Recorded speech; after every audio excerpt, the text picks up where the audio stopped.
मेरे प्यारे देशवासियों, नमस्कार। प्यारे देशवासियों, इस वर्ष स्वतंत्रता दिवस के उत्सवों में हमेशा की तरह धूमधाम नहीं होगी। इसका कारण स्पष्ट है। पूरी दुनिया एक ऐसे घातक वायरस से जूझ रही है जिसने जनजीवन को भारी क्षति पहुंचाई है और हर प्रकार की गतिविधियों में बाधा उत्पन्न की है। इस वैश्विक महामारी के कारण हम सबका जीवन पूरी तरह से बदल गया है। यह बहुत आश्वस्त करने वाली बात है कि इस चुनौती का सामना करने के लिए केंद्र सरकार ने पूर्व अनुमान करते हुए समय रहते प्रभावी कदम उठा लिए थे। इन असाधारण प्रयासों के बल पर घनी आबादी और विविध परिस्थितियों वाले हमारे विशाल देश में इस चुनौती का सामना किया जा रहा है। राज्य सरकारों ने स्थानीय परिस्थितियों के अनुसार कार्रवाई की, जनता ने पूरा सहयोग दिया।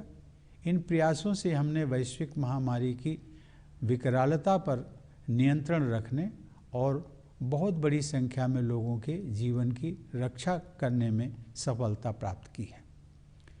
यह पूरे विश्व के सामने एक अनुकरणीय उदाहरण है। राष्ट्र उन सभी डॉक्टरों, नर्सों तथा अन्य स्वास्थ्य कर्मियों का ऋणी है जो कोरोना वायरस के खिलाफ इस लड़ाई में अग्रिम पंक्ति के योद्धा रहे हैं। ये सभी योद्धा अपने कर्तव्य की सीमाओं से ऊपर उठकर लोगों की जान बचाते हैं और आवश्यक सेवाओं की उपलब्धता सुनिश्चित करते हैं। ऐसे डॉक्टर, स्वास्थ्यकर्मी, आपदा प्रबंधन दलों के सदस्य, पुलिसकर्मी, सफाई कर्मचारी, डिलीवरी स्टाफ, परिवहन, रेल और विमानन कर्मी, विभिन्न सेवा प्रदाता, सरकारी कर्मचारी, समाज सेवी संगठन और उदार नागरिक अपने साहस तथा निस्वार्थ सेवा के प्रेरक उदाहरण प्रस्तुत कर रहे हैं। इसी दौरान पश्चिम बंगाल और उड़ीसा में आए अम्फान चक्रवात ने भारी नुकसान पहुंचाया, जिससे हमारी चुनौतियां और बढ़ गईं। इस आपदा के दौरान जान माल की क्षति को कम करने में आपदा प्रबंधन दलों, केंद्र और राज्य की एजेंसियों तथा सजग नागरिकों के एकजुट प्रयासों से काफ़ी मदद मिली। पूर्वोत्तर और पूर्वी राज्यों में देशवासियों को बाढ़ के प्रकोप का सामना करना पड़ रहा है।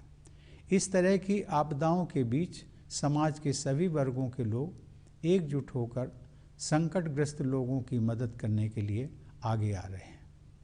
प्रधानमंत्री गरीब कल्याण योजना की शुरुआत करके सरकार ने करोड़ों लोगों को आजीविका दी है, ताकि महामारी के कारण नौकरी गंवाने, एक जगह से दूसरी जगह जाने तथा जीवन के अस्त व्यस्त होने के कष्ट को कम किया जा सके।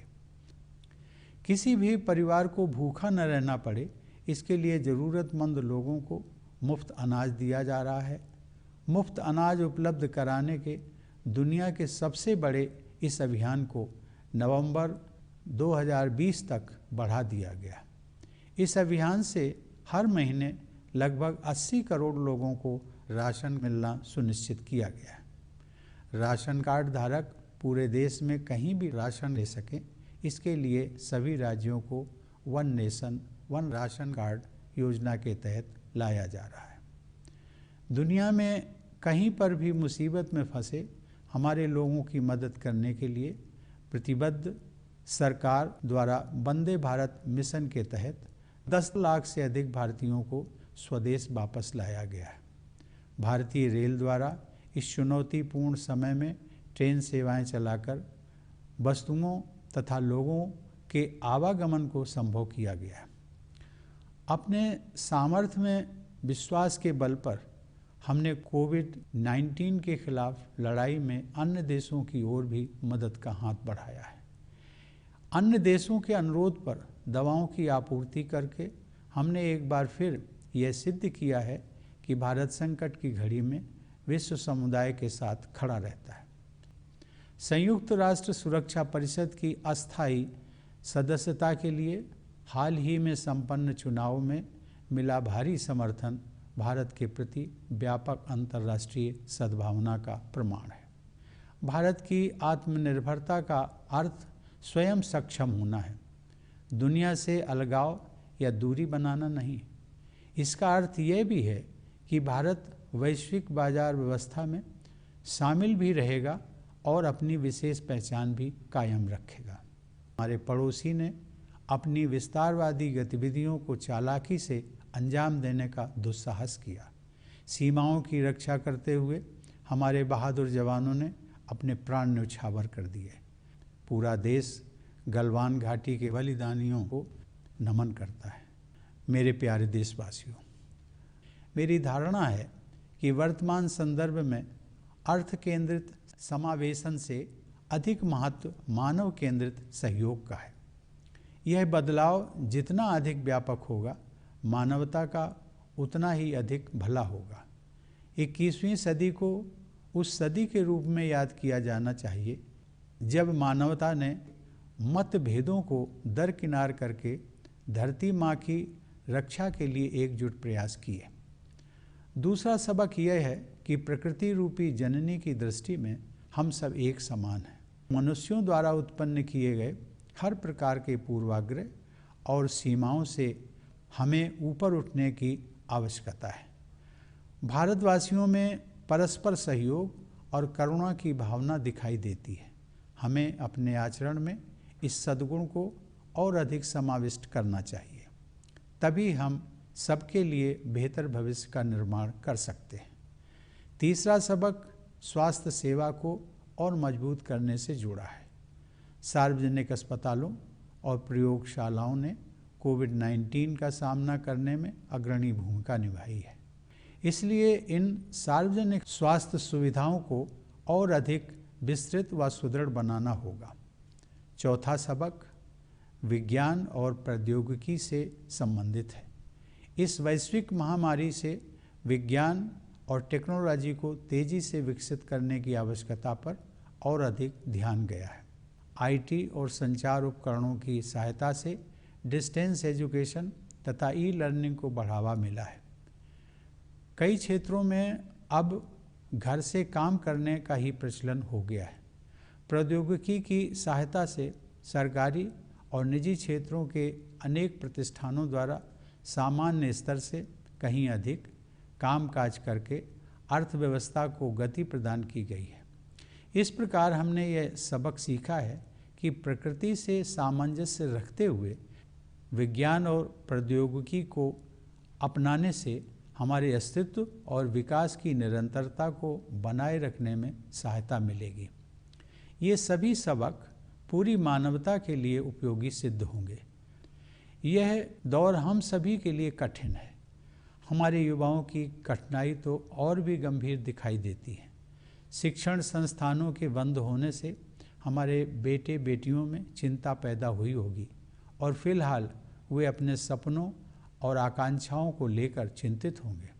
मैं उन्हें ये बताना चाहूँगा कि इस संकट पर हम विजय हासिल करेंगे और इसलिए अपने सपनों को पूरा करने के प्रयासों में आप सभी युवाओं को निरंतर जुटे रहना चाहिए। हमारे बच्चों और युवाओं को भविष्य की ज़रूरतों के अनुसार शिक्षा प्रदान करने की दृष्टि से केंद्र सरकार ने हाल ही में राष्ट्रीय शिक्षा नीति लागू करने का निर्णय लिया है। मुझे विश्वास है कि इस नीति से गुणवत्ता से युक्त एक नई शिक्षा व्यवस्था विकसित होगी जो भविष्य में आने वाली चुनौतियों को अवसर में बदलकर नए भारत का मार्ग प्रशस्त करेगी। प्यारे देशवासियों, केवल 10 दिन पहले अयोध्या में श्री राम जन्मभूमि पर मंदिर निर्माण का शुभारंभ हुआ है और देशवासियों को गौरव की अनुभूति हुई है। देशवासियों ने लंबे समय तक धैर्य और संयम का परिचय दिया और देश की न्याय व्यवस्था में सदैव आस्था बनाए रखी। हमारे पास विश्व समुदाय को देने के लिए बहुत कुछ है, विशेषकर बौद्धिक, आध्यात्मिक और विश्व शांति के क्षेत्र में। इसी लोक मंगल की भावना के साथ मैं प्रार्थना करता हूँ कि समस्त विश्व का कल्याण हो। एक बार फिर आप सबको 74वें स्वाधीनता दिवस की बधाई देते हुए आप सभी के अच्छे स्वास्थ्य एवं सुंदर भविष्य की कामना करता हूँ।